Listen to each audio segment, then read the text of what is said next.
already aware, have been postponed from this Saturday, March 11, to next Saturday. I believe that will be March 18. And the reason for that, of course, borders on the reconfiguring of BVAS. Apparently, from information available, it was an exercise that was going to take place anyway after the previously conducted presidential and National Assembly elections. However, due to certain interventions in court based on the prayers of certain third parties, which I imagine led to some delay. However, said reconfiguring will go on in spite of these delays, which I suppose is responsible for this extension of the governor and assembly elections right now. Now, as the previous hour, we dealt with the law says with respect to postponement of elections and INEC powers as regards that.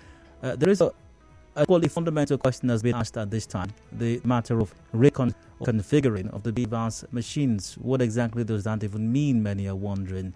Is it able to on the process somewhat? Or is it something I was expecting anyways and should raise no cause alarm? And even how exactly does it work? And this is because of the reconfiguring process. Now, they take back this situation. History courtesy Times. A court granted INEC permission to reconfigure BVAS machine. The Court of Appeal on Wednesday granted INEC permission to reconfigure the bimodal voter accreditation system BVAS machines used in every presidential and national assembly elections across the country. A three-member panel of the appellate court granted permission to the electoral body to reconfigure the machines ahead of Saturday's governorship and houses of assembly elections across the 36 states of the federation. The panel, however, ordered INEC to upload the data of the BVAS machines to the back-end server and make certified true copies of the data available to respondents. The court had earlier granted an order permitting the PDP and its candidate, Atiku Abubakar, and his Labour Party rival, Peter Obi, to inspect the BVAS and other sensitive electoral materials. Opposition candidates who came second and third behind the president-elect electoral materials preparatory to filing their petitions to challenge the outcomes of the presidential in court. And apart from granting them access to the materials, the court had in its ruling delivered on March 3 also restrained INEC from tampering with BVAS machine pending instruction to be conducted by the candidates. But INEC subsequently filed an ex parte application on March 4 urging to appeal to the order made in favour of PDP Labour Party candidate. And reports have it INEC asked the court to vary the order to allow to reconfigure BVAS machines for March governorship and state houses of assembly elections. And apparently that has happened right now. Join the conversation. We're live on Facebook and Twitter at Nigerian for PH. I'm asking you for your assessment of BVAS's performance so far. Let's get your take there. But I've got an IT expert and consultant with me here in the studio to help unravel what may be considered a mystery to some, maybe even many. Dowell Mirin joins the conversation live in the studio. Dowell, good evening to you. Welcome to Hard Facts. Yeah, thanks for having me. Great. So let's get right to it then. The first question, which may be the most common question being asked at this time. We'll get to some of the other deeper technicalities in a while. But first and foremost, what does it mean when INEC says that it wants to or needs to reconfigure the BVAS machines? Well, I don't know where they got that English for. That word they want to reconfigure. They want to reconfigure the BVAS. Well, you can actually reconfigure any particular smart, let me say smart hardware, like your phone, your iPad. You can reconfigure it. However, in reconfiguring that particular item, it then means there is a prior information right inside that particular BVAS that they want to reconfigure by formatting it. And when you format, you either format the RAM, which is the random access memory, or you format the ROM, which is the read-only memory. Those are the two key items that are there you can format. The rest are just GUX, which is graphic user interface. Those don't count. It's the data. Now, when I say data, the data that is in either the RAM or the ROM is called bimodal. The word bimodal means data in two forms, two mode of data. Meaning, in a particular polling unit, it can give you the demographic of the female between certain age and certain age that voted. Male, certain age and certain age that voted, and how they voted. That is the word bimodal. So, in reconfiguring, what they should have done is, first of all, you can actually reconfigure by placating, when I say placate, you need to mirror the RAM and the ROM to a particular server or a server that is what static. I don't know as at this minute if it has been done. They need to placate the ROM or the RAM to a static server. Pardon me, we'll come to how exactly this reconfiguring will be done in shortly, which I think you've delved into already somewhat. However, you seem to have a problem with the use of the term reconfigure. That's how you started. So let's delve into that. What is wrong with the use of the word reconfigure by INEC? Like as an IT person, you don't use the word reconfigure when a machine is already set to run. When that particular item is set to run, you don't reconfigure it. All you need to do, you reformat and you restart the computer, the item. That means you format all the information there. You bring it back to 00. That is factory fitted reset. They are putting it back to factory fitted reset. Does this still mean the data is not there? The data is still there. But let me tell you why I'm not too comfortable with that word. What they would have said that they are trying to reset the BVAS. So semantics then. Semantics, but it means a lot. Okay. When you say you are reconfiguring, it then means, in the word technicality, reconfigure means you are formatting the entire data that is there, or you're upgrading the data that is there to work in a certain way. Formatting is still in the same, still the same item, does the same thing, but you are formatting the information there. What if INEC is conducting some kind of an upgrade? Hence the use of the word reconfiguring. No, if you're upgrading in technical parlance or in IT parlance, it's called versioning. They're coming out with BVAS 0.2. Okay, all right. Thank you for that clarification. So that said, how is? But let's stick with the word reconfigure, since that's what INEC has put out there, and that's what's in the public space right now. You were explaining just a while ago. How is this reconfiguring going to be done exactly? I just explained to you. All they're going to do is they either format the RAM, the random access memory, or they format the ROM, the read-only memory. Which means that existing data on these devices are quote-unquote lost or deleted somewhat. However, or maybe I should put that in the question rather, pardon me. So what happens to the data, existing data on these devices after this reconfiguring or reformatting or formatting has taken place? Now, what happened is that that's why the court said they should backload the data to the back-end server. First of all, before you format a system, you must back it up. You must back it up, and you must back it up in an internal server. So that server, what the server does is it picture grab exactly what is there, take it away from this item. Let me give you an example. Google have a product they call Google One, and in Google One you can all your phone numbers can be in Google Contacts. The moment you format your phone, all you need to do is to re-download your Google contact and re-download and re-synchronize all the data. The data comes back. It's still the way it is. Every single thing in your phone remains, but you formatted the phone. So what you're supposed to do first of all is mirror the entire RAM and ROM to a backend server that is synchronizable back to the hardware. Pardon me, the way the hardware is designed to use a particular SIM, is designed to use SIM for it to have GSF connectivity. It is assumed with GSF connectivity, every single data on that particular device is synchronized to a mother server. And if it's synchronized to a mother server, the mother server should be kept at static state.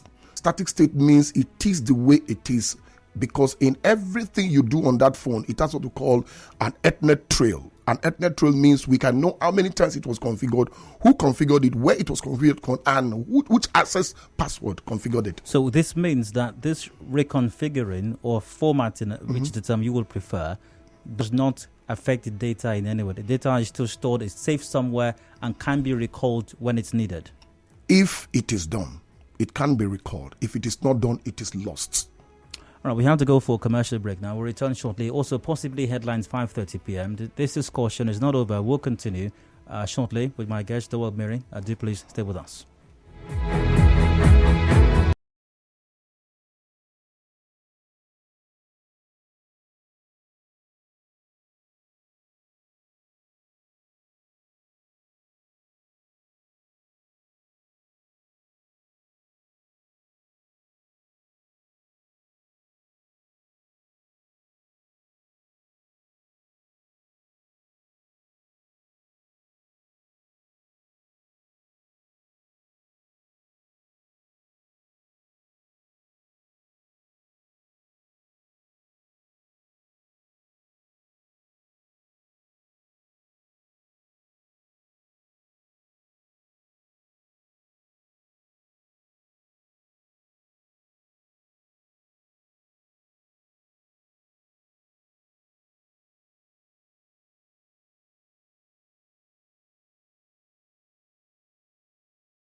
Hello, welcome back. It is still Hard Factor Nigeria in Funher in Port Harcourt, your number one talk station. I'm Dowell. Let's talk. 26 minutes to go before 6 p.m. The major news definitely comes up to support the hour at 6. But the matter of discourse for the moment in this hour continues, and said matter headlined Courtesy Premium Times. Court grants INEC permission to reconfigure BVAS machines. Court of Appeal has ordered INEC to upload the data on the BVAS machines to the back-end server and make certified true copies of the data available to respondents. And as my guest in the studio mentioned just a while ago, BVAS, the data on the BVAS doesn't have to be lost necessarily, because in a filing dated March 6, INEC's Deputy Department, Lawrence Bayode, said, quote, there is the need for reconfiguration of the BVAS devices for the state governorship and House of Assembly elections. Bayode explained that the reconfiguration of the BVAS devices entails purging the accreditation data on the BVAS devices. But they clarified that before the purging is approved by the BVAS devices, the data on the BVAS devices have to be uploaded to the accreditation backend server. Also, he explained that the accreditation data on the BVAS devices cannot be tampered with and or lost during upload to the accreditation backend server. My guest today once again is IT expert and consultant Dowell Mirin. You're welcome back. Yeah, thank you for having me again.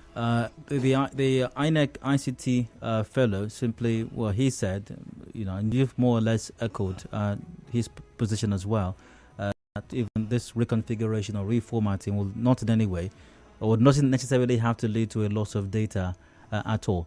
However, from explanations thus far, information in the public space concerning this, and especially also as it concerns the extension, the argument thus far is after the court's determined INEC can go ahead to reconfigure. Once again, that's the word in the public space. You seem to have a problem with that term, but let's still work with it for the moment. INEC is arguing somewhat. There are just 2 days now for it to conduct this. At least 2 working days anyway. No, 2 days absolutely. Thursday and Friday. The election was slated for Saturday originally, just in a couple of days' time. It's been extended by a week now. So the argument once again is highly suggestive that this over 170,000 machines need to be physically reconfigured. There are persons who have argued, I've read at least 1 or 2 positions on that need not be the case. Now, if you have to bring together 176,000 devices or thereabouts, or even if you don't have to bring them together, if you have to attend to each one of them physically, that I imagine might require some considerable time. But if you had to do that remotely, you would definitely, I imagine, would require significantly less time to attend to 176,000 devices than if you had to do so physically, or am I referred to as manually. What is your take on that?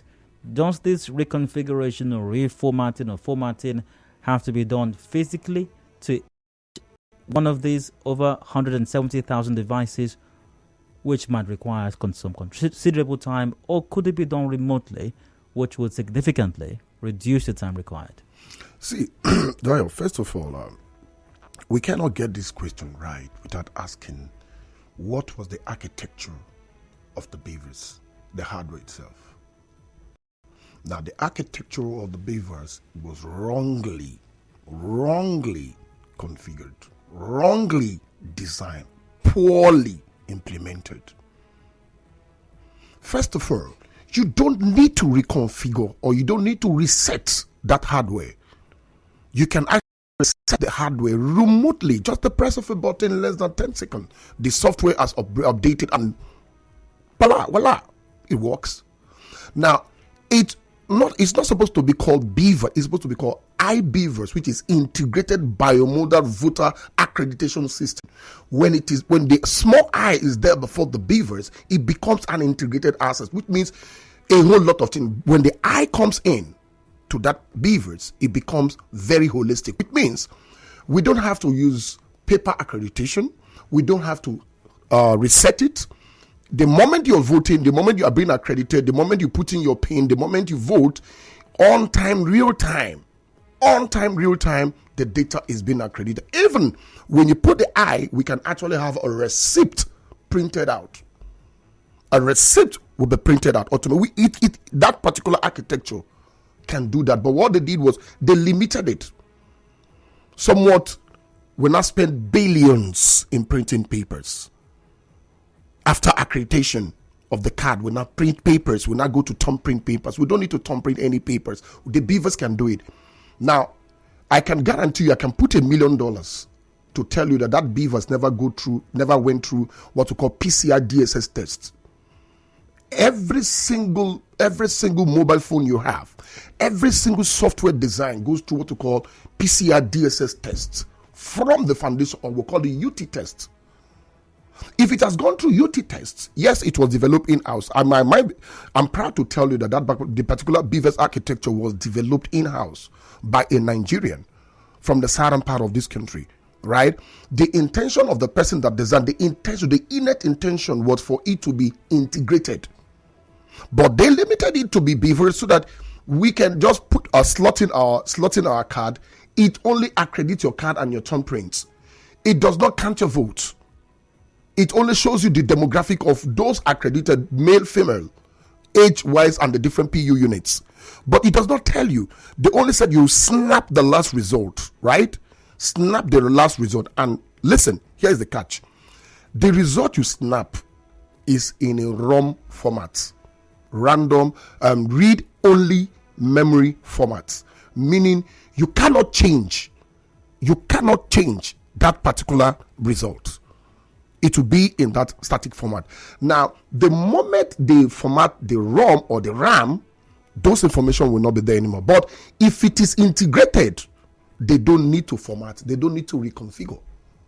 They don't need to reset. All they need to do is archive. You archive this particular election. You archive the presidency. You archive the Senate. You archive the House of Assembly. You demarcate. There's what called partitioning. You partition it. The architecture ought to contain all this. What if there isn't? What if this sounds to me like it might be a function of the space, the space for storing information on the device? What if it's a function of that and the space is not sufficient? Dayo, I got the blueprint. I got the blueprint of the architecture of the BVAS. It contains 12 different components. One, the fingerprint scanner. It contains the front-end camera, the touchscreen camera, the back camera, the LED flashlight, the power button, the microphone, the volume button up and down, the USB Type A, USB Type C, the speaker, and the SIM card and the SD card and the device battery enclosed. Watch. The SIM card.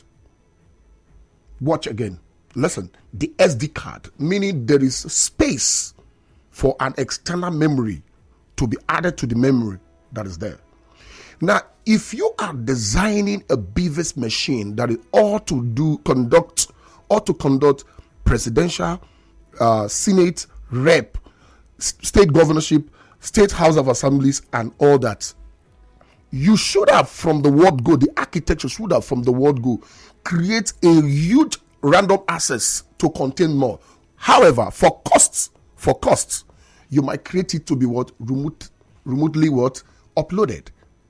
I don't know if you understand. Remotely what? Uploaded. So what happened was that majority of the information on the BVAS, some of them were not remotely uploaded. They were static.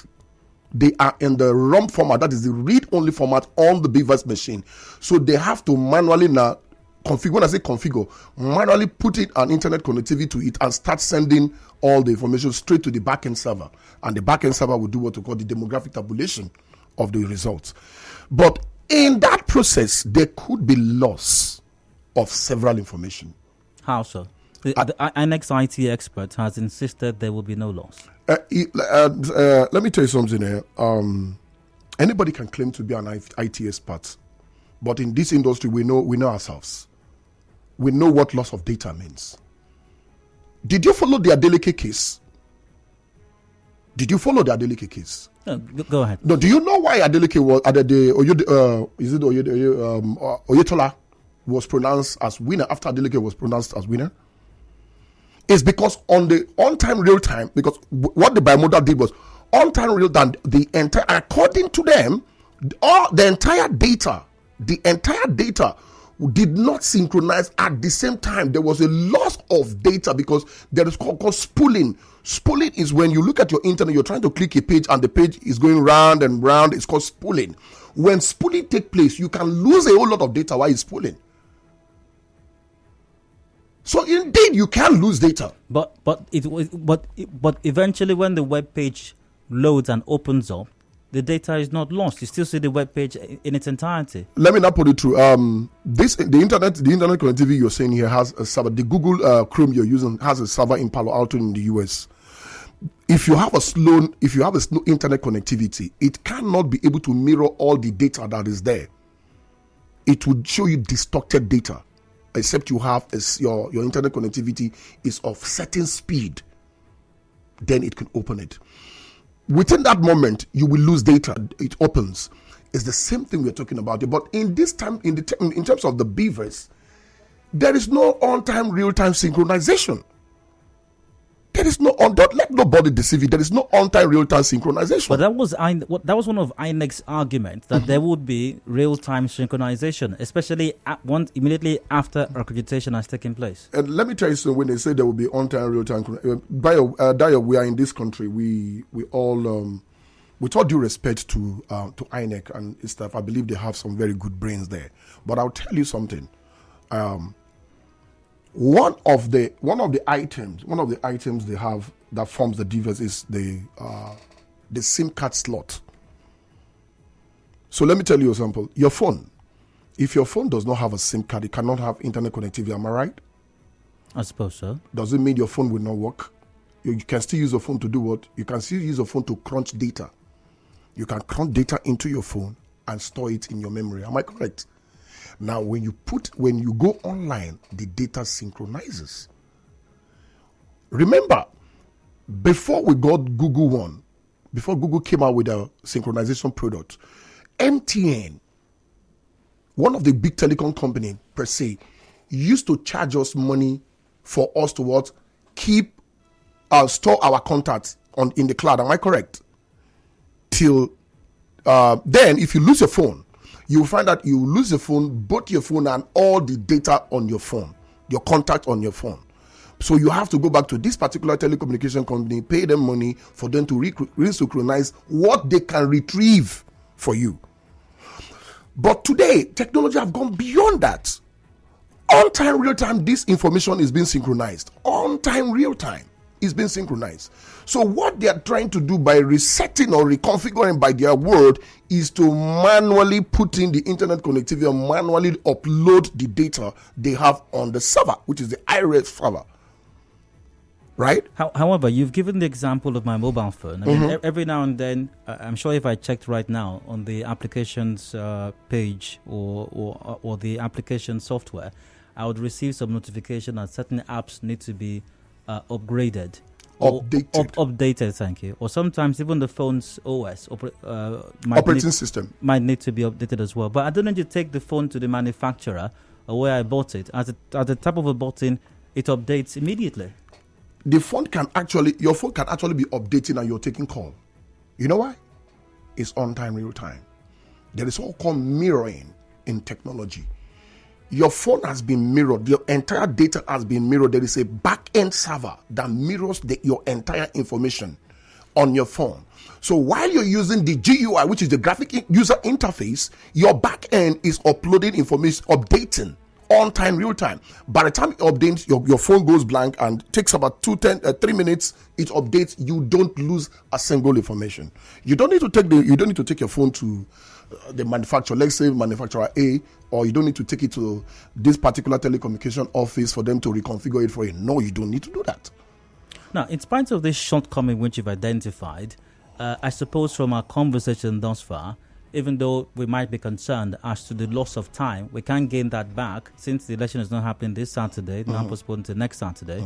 Now, maybe that's the only thing we've lost, the time then, because even though it's been done manually, not remotely, not on time, real time, it appears to be there is still no cause for alarm because the data will still be safe, the data will be secure. Someplace can be recalled and accessed some other time as the court has directed.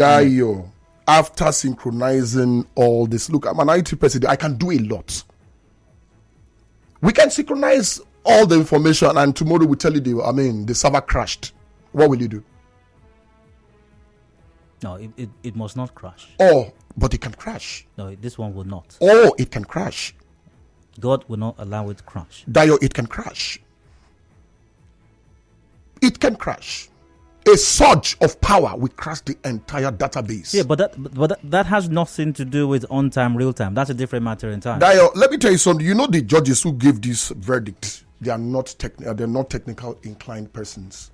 Honestly, if there is any judge listening, any judge or jury listening, I think when they want to take certain decision that has to do with technicality, they should get experts to give them expert advice.